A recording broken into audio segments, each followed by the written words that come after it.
جانغو يعمل على قصيدته بحرفية عالية ليخرجها إلى الحياة في أحسن تقويم، كما وله دراسات وكتابات متنوعة. في هذا الحوار نغرف معا في حديثه علنا نسلط إضاءات على أسئلة ملحة تخص سر كتابة القصيدة. فأهلا بكم في منتدى هيفي الثقافي على أسير راديو هيفي FM. أهلا بكم.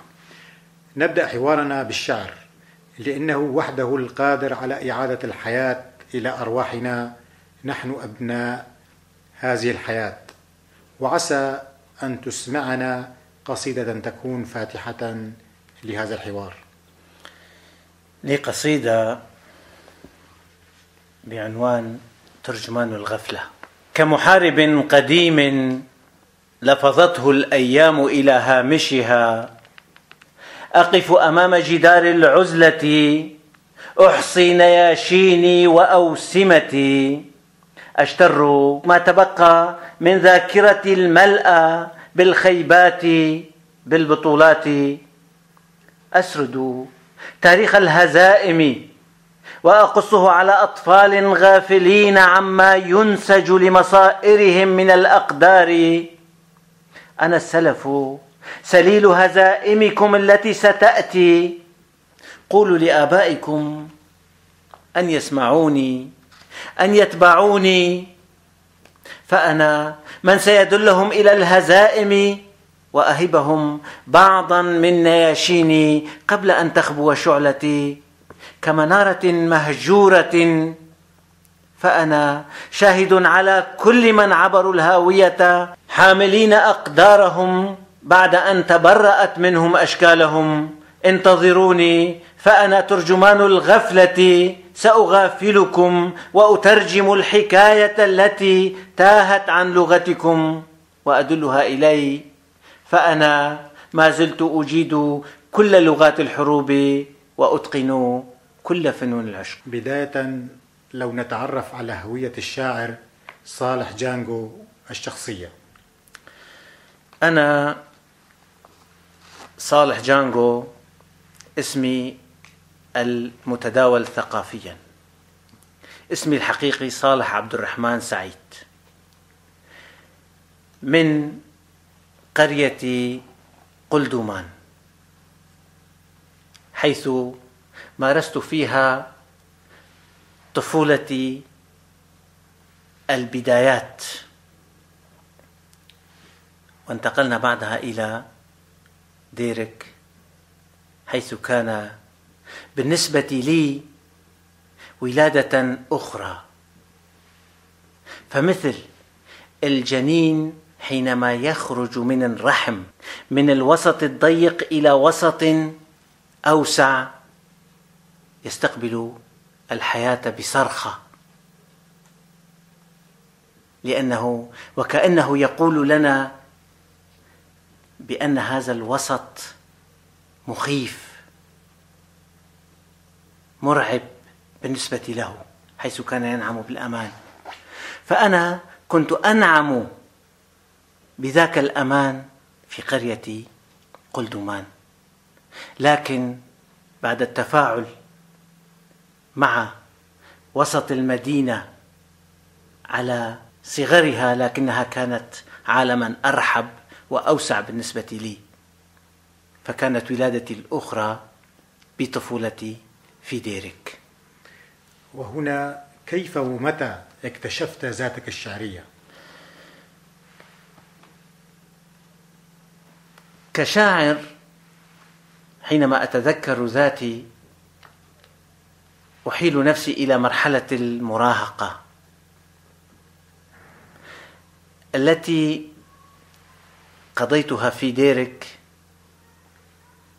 أتذكر حينما كنت في الصف العاشر كانت لي علاقة عاطفية من طرف واحد، لكني لم أتجرأ حتى الآن الإفصاح عنها، وتلك العلاقة أو الحالة التي كنت أعيشها دفعتني لأن أكتب لها قصيدة.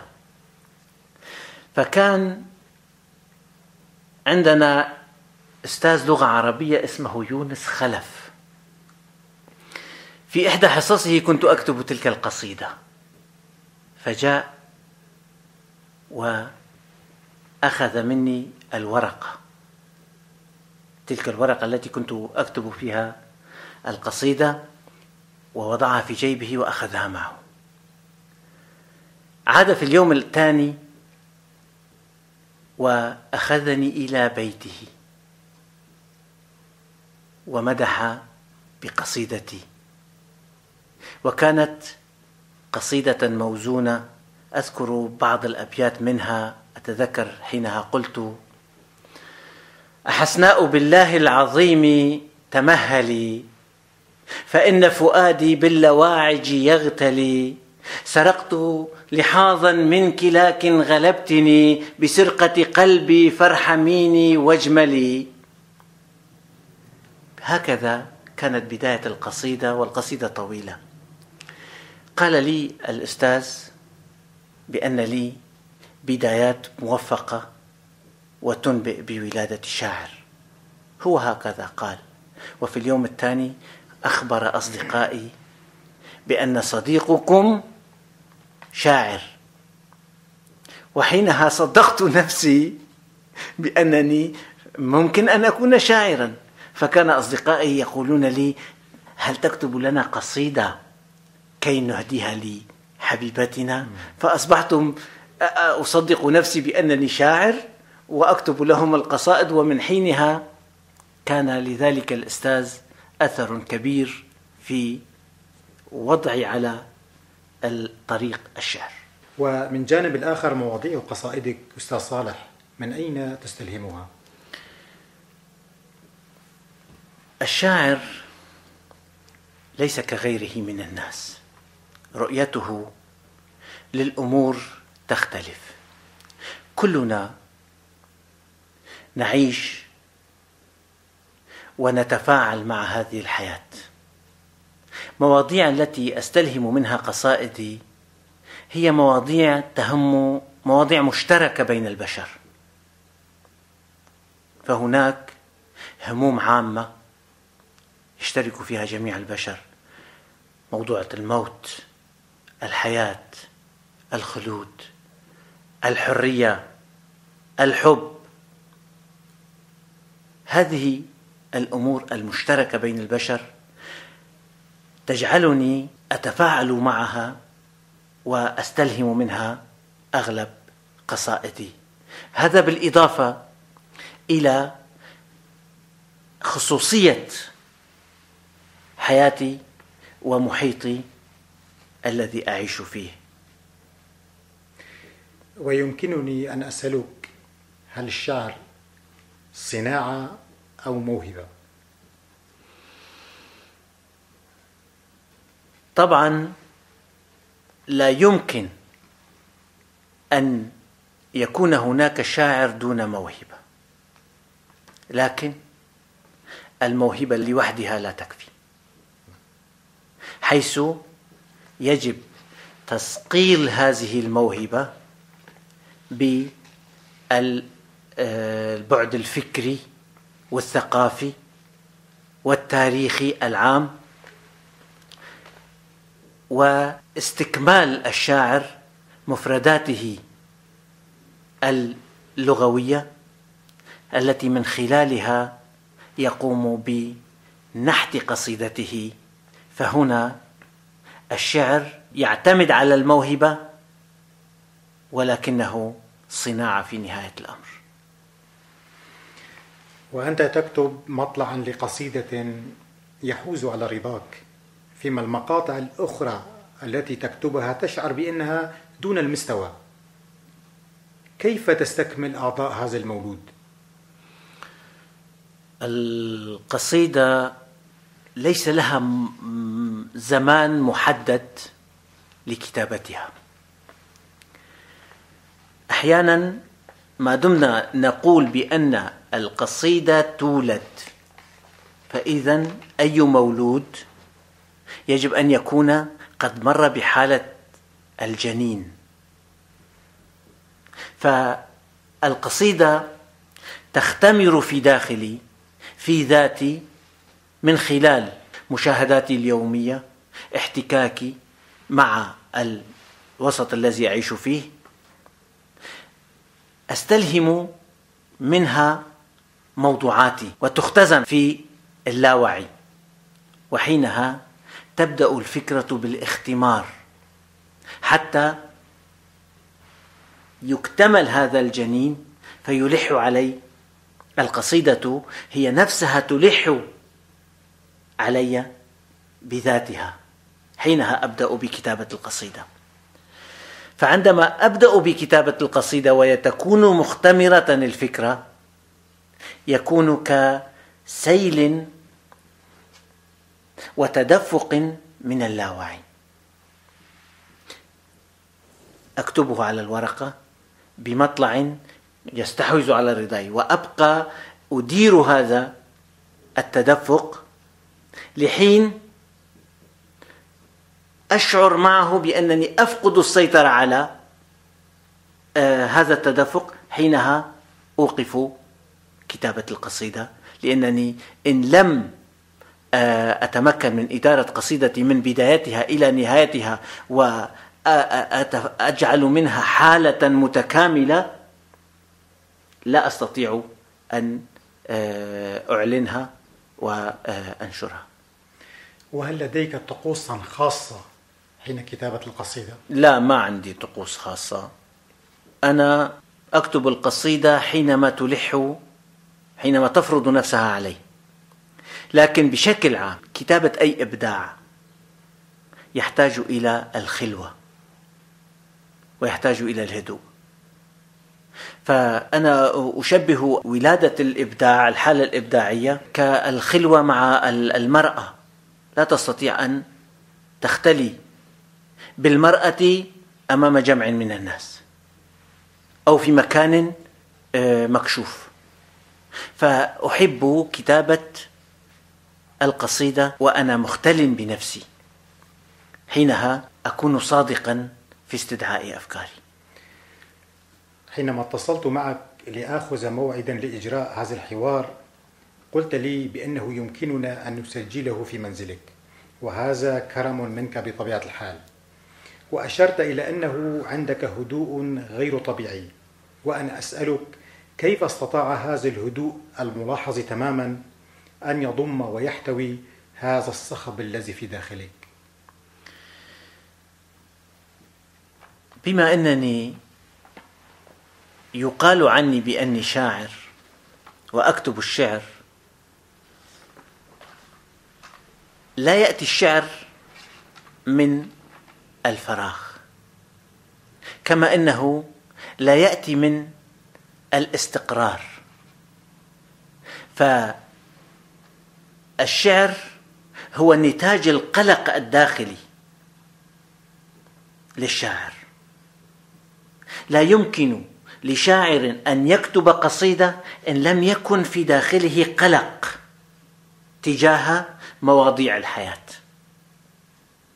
إن لم أتعرض أو لم أتفاعل مع مفردات حياتي اليومية من قهر وظلم وحب ومآسي وما يتعرض له الشعب الذي أنتمي إليه، لن يكون هناك أي إبداع. فهذا الخليط من المشاعر متى أستطيع أن أكتبه على الورقة يحتاج إلى خلوة كما أسلفت سابقا وهدوء. هل عذابات الشاعر ضرورة حتى يكتب وينسج قصيدة ما؟ أنا يمكن أن لا أقول عذابات بقدر ما أقول قلق. فممكن أن تأتي القصيدة نتاج حالة سعيدة، حالة فرح، حالة إنسانية ليست فيها عذابات وقهر وإنما الشاعر يتفاعل مع الحالة التي يعيشها وبعد ذلك بمفرداته وثقافته وموهبته يقوم بالتعبير عن تلك الحالة، وليست بالضرورة أن تكون عذابات. وحول موضوعة إيقاعات الإحساس في أجواء القصيدة، هل تفضلها القصيدة أقصد على رتم واحد، أم تفضل القصيدة الصاعدة الهابطة شعوريا؟ هذا الأمر يحيلني إلى موضوعة الفرق ما بين القصيدة الموزونة وقصيدة النثر أو الشعر الحر. جاء الشعر الحر نتيجة رفضه للقيود التي كانت تفرض عليه أو تفرض على الشاعر حالة معينة أو مسار معين. فجاءت القصيدة الحديثة رد على هذه القيود، فأنا أكتب القصيدة وأتركها هي التي تعبر عن نفسها. فالقصيدة الحديثة لا تأتي على رتم واحد، لأنها جاءت رفضا لهذا الرتم، رفضا لهذا السيلان الموسيقي المنمط. وفي المضمون هذين النوعين من الكتابة أو من القصيدة الكلاسيكية والحديثة، فيما الاختلاف؟ القصيدة القديمة أو الموزونة تقيد الشاعر، ليس في الشكل فقط، وإنما حتى تقيد خياله. فالأوزان الشعرية مثل ما الشعر من حقه يتطور مثل باقي العلوم ويطور أدواته. فإذا ما تطورت الأدوات الشعرية لدى الشاعر يبقى مثل الذي يطلب منا أن نقوم بحراثة الأرض بالمحراث القديم. هذا الأمر مثلما تطورت أدوات الحراثة، تطورت أدوات الفلك، أدوات علم الفيزياء، العلوم كلها تطورت، حتى المركبات تطورت. فلا يجوز أن نحاصر القصيدة بالقوالب التي كانت فيها. الشعراء القصيدة الكلاسيكية يحيلون المشكلة إلى الشاعر نفسه وإمكاناته، وليس إلى شكل القصيدة ومضمونها. هم أحرار بما يقولون، لكن أنا أجد كتابة القصيدة القديمة أسهل بكثير من كتابة القصيدة الحديثة، لأن شاعر القصيدة القديمة لديه أسلحة وأدوات يعتمد عليها في كتابة قصيدته، مثل الوزن والقافية، فهذه جدران تحميه. لكن شاعر القصيدة الحديثة يجد نفسه أعزلا في مواجهة القصيدة وجها لوجه، غير متسلح إلا بخياله، فإن لم يسعفه خياله لا يستطيع كتابة القصيدة. فإذن حالة الشاعر الحديث أصعب بكثير وهو في مواجهة القصيدة أصعب بكثير من حالة الشاعر الذي يكتب القصيدة الموزونة. تقصد أنه يكتب في فضاء أرحب؟ بإمكان أي إنسان أن يثير العواطف. فكتابة القصيدة التي تعتمد على العاطفة تكون قصيدة غير مكتملة الأركان والإمكانيات. القصيدة الحديثة تعتمد على الخيال. هنا أتذكر قولا للشاعر الكبير أدونيس حيث يقول: أيها المبدع، لا تحرك عاطفتي وإنما حرك خيالي. هنا نفهم بأن عملية تحريك العاطفة بمقدور أي إنسان أن يحرك العاطفة. طفل يبكي يمكن يحرك عاطفتك، امرأة تندب حظها ممكن أن تحرك عاطفتك، ولكن تحريك الخيال هو العملية الصعبة التي إن لم يستطع الشاعر الحديث بإجادتها تفشل قصيدته، لأن القصيدة الحديثة تعتمد على إثارة الخيال وفتح الأجواء والآفاق أمام الخيال الإنسان. إذن تتهم القصيدة الكلاسيكية بأنها لا خيال فيها. لا أقول لا خيال فيها، وإنما أقول تحاصر الخيال، تقيد خيال، تقيد قدرات الشاعر ضمن إطار قوالب معينة.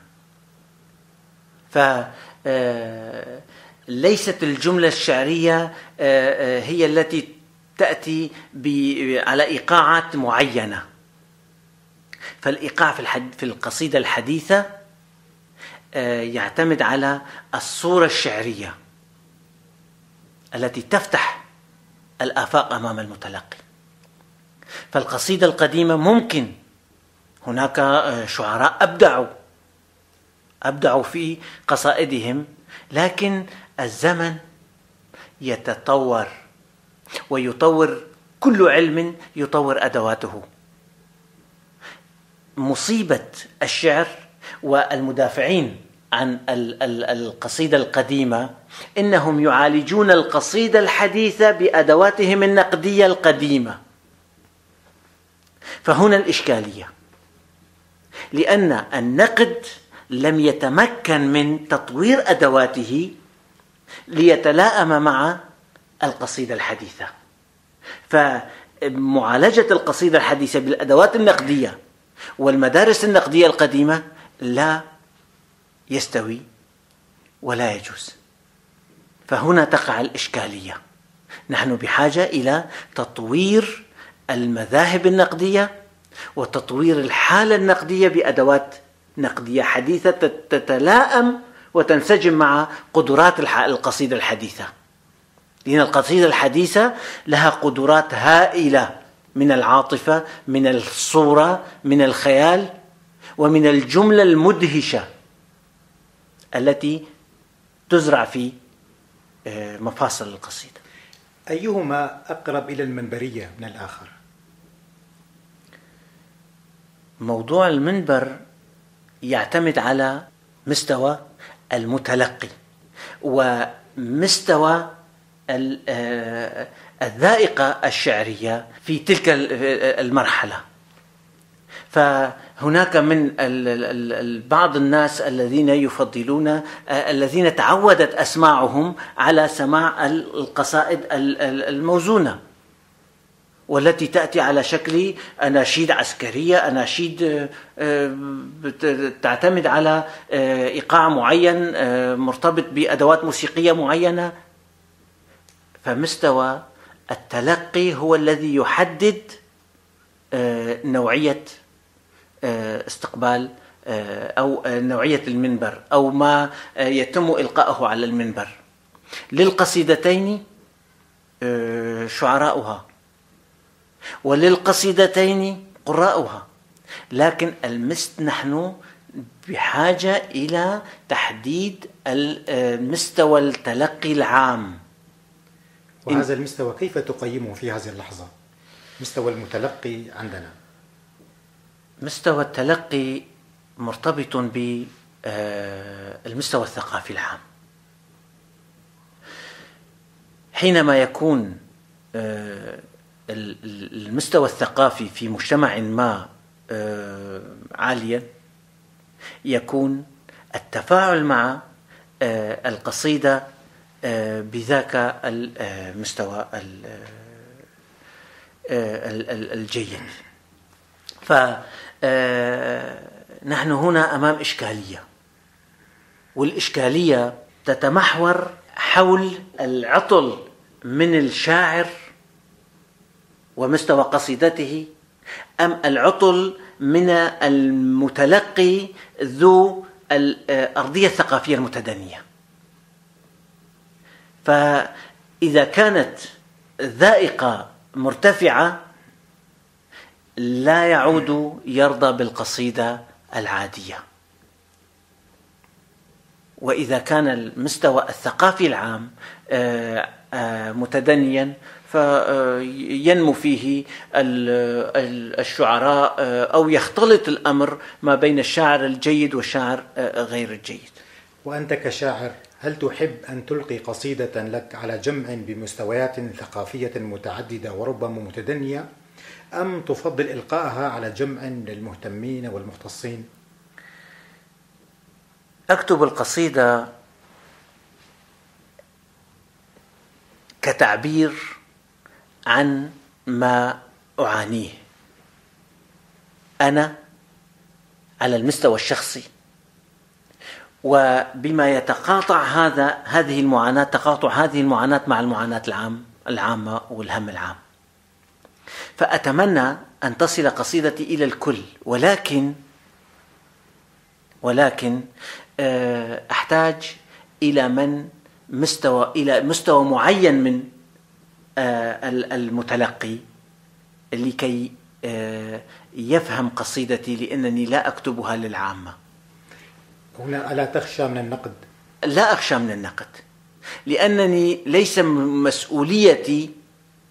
مسؤوليتي بأن الجو العام لم يقم بالارتقاء إلى مستوى تلقي القصيدة. ممكن هنا تسألني وتقول إذن أنت نخبوي، ولكن لن أضحي بمستوى قصيدتي كي يرتاح أذن من بمستوى متدني من الثقافة ويصفق لي. هذه القصيدة التي تكتبها لعامة الناس هل لها خصائص معينة؟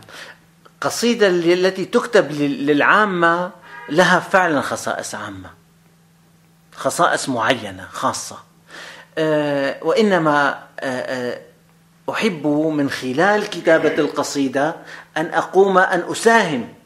أساهم بالارتقاء بالمستوى الثقافي العام، لأنه نحن بحاجة إلى التأسيس لحالة ثقافية راقية ومستوى ثقافي يواكب ثقافة الآخرين.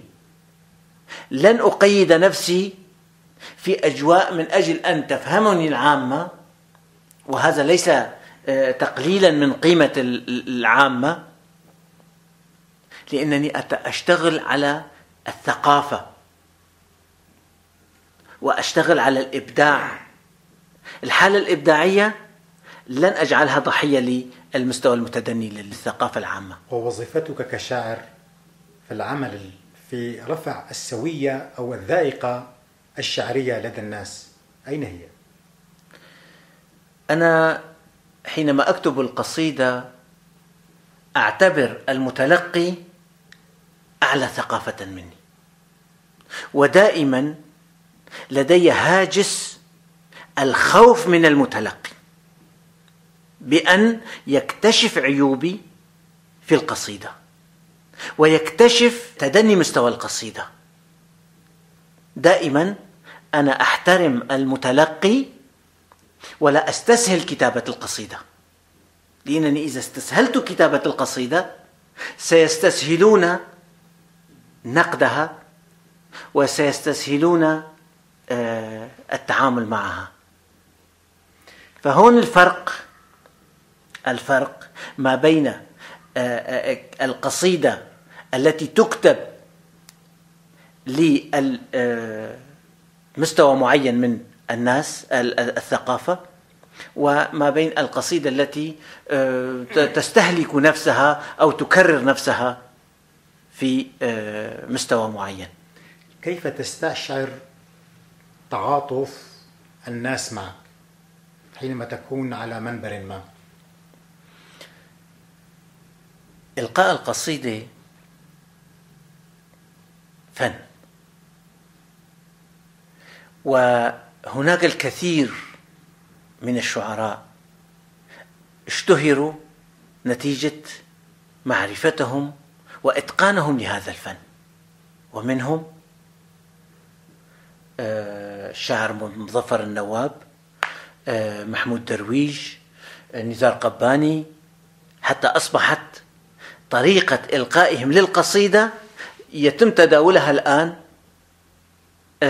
في أجهزة التسجيل أكثر من أحيانا مثل الأغاني.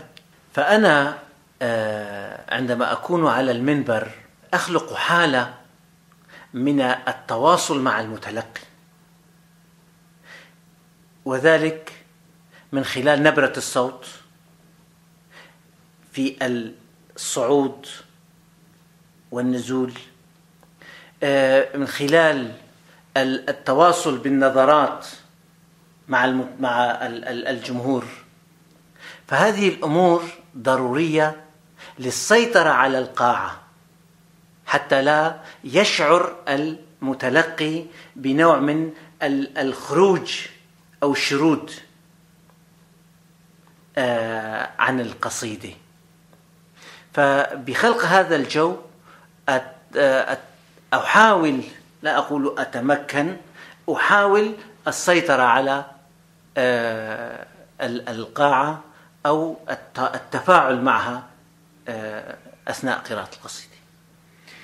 ونرتاح قليلا ونتحول إلى قراءة قصيدة يختارها لنا الشاعر صالح جانجو من ديوانه هكذا أرصد غفلة الحكاية. لدي قصيدة طويلة، مجموعة من المراصد، اسمها مراصد. سأختار لكم مرصد الليل. أرصد الليلة. أرصد الليل أطارحه النشوة، نتقاسم غنائم النهار، أدلق دنان الحنين على ذاكرة ترهقني، كلما تذكرت لحظة ارتكاب الحماقة الأولى، وأصعد سلما من الندم إلى المتاهة الأولى، كقياف أطارد النهايات في انتظار البداية. ماذا هيأت لي يا ليل من عتمتك؟ عباءة أمارس المعصية تحتها كلما دنوت من حتفي؟ هدوءا أحن إليه في النهار أم نباح الكلاب؟ يا ليل قد أججت جمرا كان سيخبو، فانزع رداءك عني وفض شراكتي، فأنا أعلنت الخسارة وأهدرت كل أسراري، فهيئ لي ما استطعت من الطعنات، فأنا أدمنت موتي بانتظار النهار.